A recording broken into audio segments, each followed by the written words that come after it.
Amis, nous lisons aujourd'hui le livre des Actes des Apôtres. Nous en sommes au chapitre 20. Nous allons lire les versets de 1 à 16 pour parler d'une chute mortelle à Troas.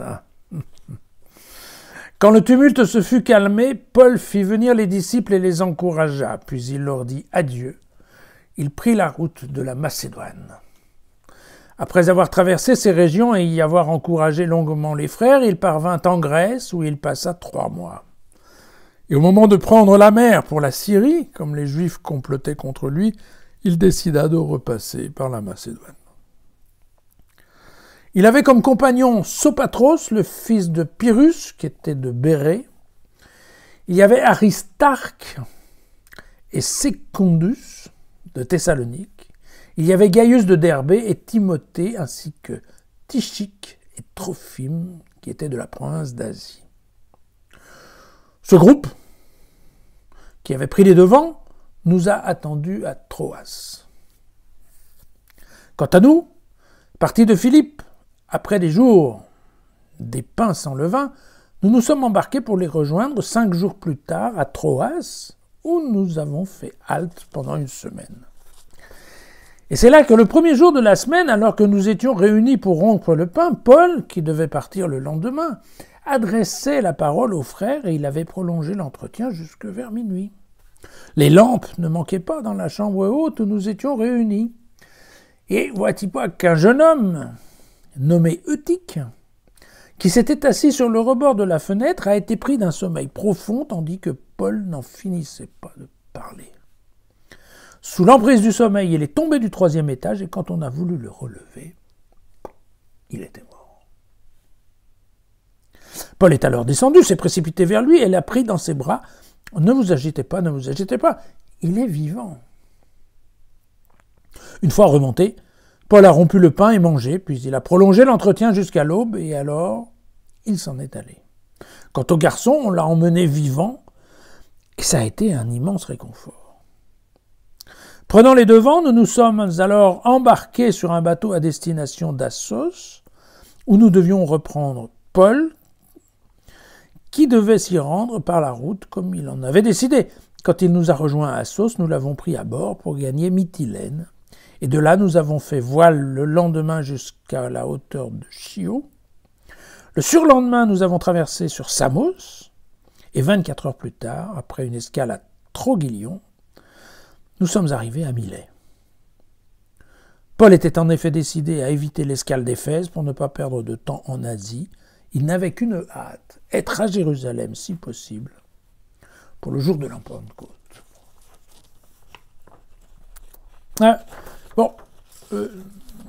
Ça vaut la peine probablement que nous reprenions ma petite carte pour voir où nous en sommes, n'est-ce pas? Paul était ici à Éphèse.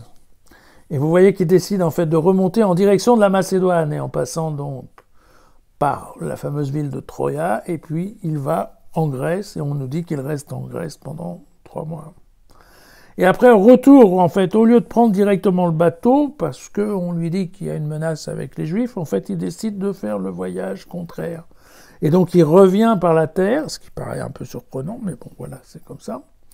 Et puis voilà, il va arriver à Troia ici, pour, à la fin de l'épisode, nous avons vu qu'il se dirige vers Chio, Samos, qui est, vous savez, la fameuse Vénus de Samothrace, pour arriver dans la ville de Milet. Voilà. Et donc, globalement, ce que nous avons dans cet épisode, il ne faut pas trop attacher d'importance au type qui tombe de sa fenêtre. La question, c'est que ce que nous avons surtout, c'est un journal de voyage. Et d'ailleurs, dans ce livre des Actes, à chaque fois qu'il y a cette question de journal de voyage, nous avons un texte qui est à la première personne du pluriel, le fameux « nous ». On ne sait absolument pas qui est le narrateur, mais ça n'a aucune importance. Mais c'est vrai, à toutes les fois que Paul voyage, nous avons droit au « nous ». Voilà. C'est le « nous » qui voyage. Très bien. Donc, encore une fois, nous sommes dans le cadre d'un voyage qui n'a pas de but de prêcher ou de conquérir, je dirais, des nouvelles communautés, ou d'installer des nouvelles communautés. Non, c'est bien le rôle pastoral de Paul qui revient dans les communautés qu'il a déjà fondées pour vérifier qu'elles fonctionnent et que tout va bien. En fait, c'est une mission, c'est un voyage de fortification des communautés qui ont été faites auparavant. C'est donc ce qu'on appelait le rôle pastoral de Paul. Et on ne sait pas si vraiment ça a été fait comme ça ou pas, mais ce qui est certain, c'est que Luc tient à insister sur le fait que Paul n'était pas qu'un pionnier, il n'était pas qu'un découvreur, il était aussi un gérant, un organisateur et un manager, en fait, voilà, de ces communautés. Ce voyage dont nous parlons aujourd'hui, c'est au cours de ce voyage qu'effectivement Paul va écrire sa lettre aux Romains, et puis il va écrire aussi les 2 épîtres aux Corinthiens. Et donc vous retrouverez, si vous allez lire ces livres-là, vous allez retrouver en effet qu'il fait allusion au voyage, bon, des choses comme ça. Voilà, les 7 compagnons que nous avons ici, on ne les connaît pas, ils sont nommés que par Luc, ils n'ont pas été nommés par Paul nulle part. On ne sait rien, si ce n'est qu'ils proviennent en fait globalement des nouvelles communautés. On peut trouver quand même surprenant qu'il n'y ait personne qui soit d'Éphèse ou d'Athènes, mais bon, c'est comme ça. Après, bon, concernant l'anecdote du type qui tombe, bon, ben, après, à part savoir qu'effectivement Paul devait bien aimer parler, hein, puisque déjà à minuit le gamin s'endormait et ensuite il a parlé toute la nuit jusqu'à l'aube, donc c'était un beau parleur certainement. Bien entendu, il faudrait relire le 1er et le 2e livre des rois avec les résurrections faites par Élie et par Élisée.